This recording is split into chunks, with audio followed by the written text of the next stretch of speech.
Good morning everyone.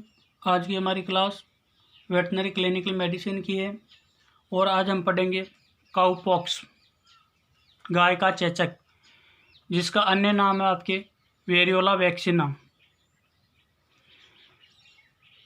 तो सबसे पहले अपन देखते हैं कि ये काउपॉक्स है जो एक विषाणु जनित संक्रामक रोग है, यानी काउपॉक्स एक वायरल डिजीज है और यह काउपॉक्स सर्दियों के मौसम में ज़्यादा फैलता है, जबकि गर्मी के मौसम में यह रोग कम होता है। जैसे सर्दी का मौसम आता है और सर्दी ख़त्म होने वाली होती है, उस टाइम पे विशेषकर काउपॉक्स नामक रोग है जो ज़्यादा होता है। जब एक बार किसी पशु के काउपॉक्स नामक रोग हो जाता है तो उस पशु में लाइफ टाइम के लिए काउपॉक्स के लिए एंटीबॉडी बन जाती है और उस पशु के जीवन काल में दोबारा कभी काउपॉक्स नामक रोग नहीं होता है। और इस रोग में क्या होता है कि यह रोग है जो 10 से 15 दिन के अंतर्गत अपने आप ठीक हो जाता है। इसमें पशु की मृत्यु की संभावना है जो बहुत ही कम होती है। नेक्स्ट अपन देखते हैं इटियोलॉजी या कारण। तो काउपॉक्स नामक रोग ऑर्थोपॉक्स नामक वायरस के कारण होता है। इटियोलॉजी में देखते हैं अपन इसका कारण, वायरस का नाम है ऑर्थोपॉक्स वायरस।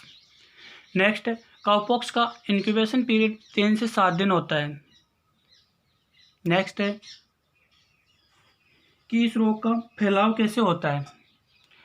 तो काउपॉक्स नामक रोग है जो रोगग्रसित पशु के सीधे संपर्क में आने से,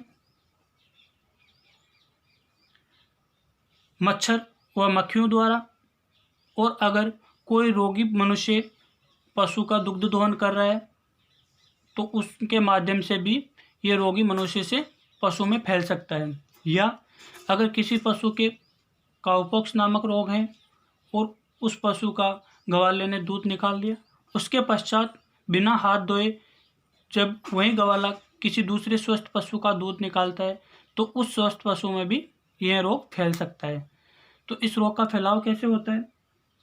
एक तो है रोगग्रसित पशु के सीधे संपर्क में आने से, दूसरा है मच्छर व मक्खियों द्वारा, और तीसरा है गवाले के हाथों द्वारा या दुग्ध दोहन की मशीन द्वारा भी यह रोग एक पशु से दूसरे पशु में फैलता है। नेक्स्ट है सिम्टम या लक्षण। इस रोग में अपने को क्या क्या लक्षण दिखाई देते हैं? तो काउपॉक्स के लक्षण निम्न स्थितियों में दिखाई देते हैं। सबसे पहले होता है आपके Rosella stage. Rosella stage, Rosella का मतलब रोज, और रोज कैसा होता है? गुलाबी या लाल कलर जैसा ही होता है। तो सबसे पहले अपने को रोजेला स्टेज दिखाई देती है। और रोजेला स्टेज में क्या होता है कि अडर हल्का गर्म हो जाता है, और अडर हल्का गर्म होने के कारण थन व अडर पर लाल दाने उभर आते हैं, और जब अपन इन दानों को अंगुली से दबाते हैं तो उस स्थान पर खड्डा बन जाता है। दूसरा आपके पेपुलर स्टेज, इसमें पेपिल्स बन जाते हैं। जो भी लाल धब्बे होते हैं, लाल दाने उभरते हैं, वो दाने धब्बे या फफोले में बदल जाते हैं। पेपुलर स्टेज में क्या होता है, पशु के जगह जगह लाल धब्बे या फफोले हो जाते हैं। नेक्स्ट आपके पोस्चुलर स्टेज, यानी जो भी लाल धब्बे या फफोले होते हैं उनमें सीरस फ्लूइड इकट्ठा हो जाता है, और जैसे अपन थन से दूध निकालते हैं तो क्या होता है कि ये फफोले फूट जाते हैं और वहाँ पे एक फ्लूइड है, उस फ्लूइड की पपड़ी बन जाती है, और उस पपड़ी बनने के पश्चात 10 से 15 दिन के अंदर ये पपड़ी सूख जाती है और ये छाले अपने आप ठीक हो जाते हैं।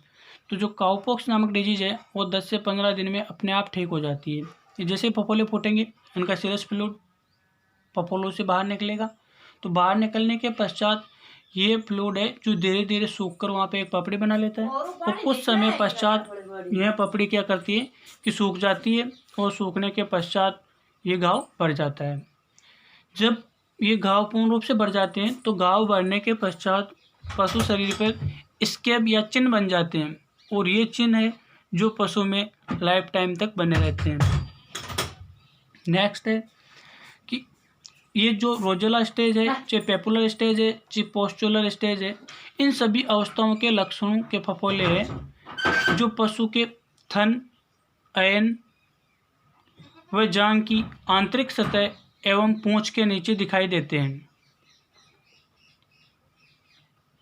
यानी जो सिम्टम है वो सिम्टम में फफोले बनते हैं। फफोले कहाँ कहाँ बन सकते हैं? पशु के अडर पर, थन पर, जांघ की आंतरिक सतह पर एवं पूंछ के नीचे बनते हैं।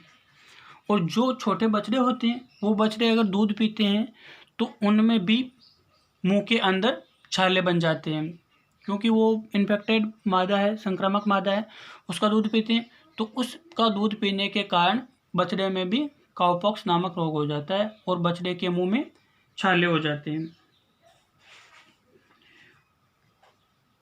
नेक्स्ट सिम्टम है आपके कि काउपॉक्स में पशु के हल्का बुखार रहता है और बुखार होगा तो पशु सुस्त रहेगा।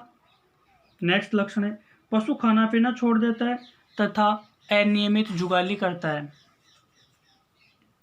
नेक्स्ट आपकी ट्रीटमेंट या उपचार।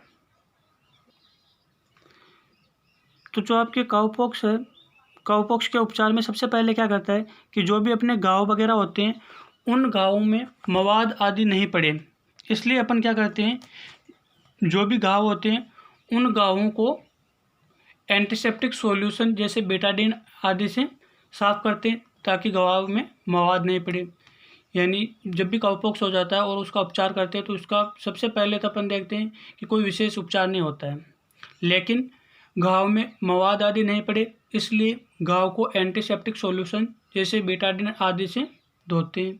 उसके पश्चात इंजेक्शन पेनिसिलिन जो लॉन्ग एक्टिंग होता है वो 10 से 20 mg पर kg बॉडी वेट के हिसाब से IM लगाना है। उसके पश्चात जैसे ही अपन पशु का दुग्ध दोहन करते हैं तो दुग्ध दोहन करने के पश्चात थनों को 1 से 2% पानी में लाल दवा को घोलकर उस लाल दवा के घोल से थनों को धोना है। और जो भी अपना गवाला है दुग्ध दोहन कर रहा है उसके हाथों को भी लाल दवा के घोल से धोना चाहिए। नेक्स्ट है इसमें वैक्सीनेशन। तो काउपॉक्स वैक्सीन है जो गाय में 5 ml सबकट लगती है और यह टीका गाय में प्रत्येक 1 साल में लगवाना चाहिए।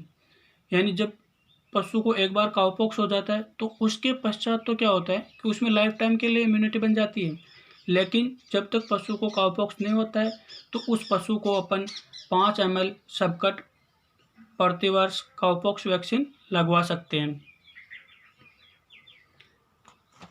नेक्स्ट है आपके बचाव। तो बचाव में क्या करना है कि पशु को प्रतिवर्ष चेचक का वैक्सीनेशन कराए, रोगी पशु को अन्य पशु से अलग रखें और मृत पशु को गड्ढा खोदकर उसमें चूना डालकर दबा देना चाहिए। और जो भी गवाला होता है या जो इन्फेक्टेड एनिमल है उनके थन आदि को एंटीसेप्टिक सॉल्यूशन से नियमित वॉश करना चाहिए। तो ये जो आपकी काउपॉक्स डिजीज थी वो कंप्लीट हो जाती है। धन्यवाद।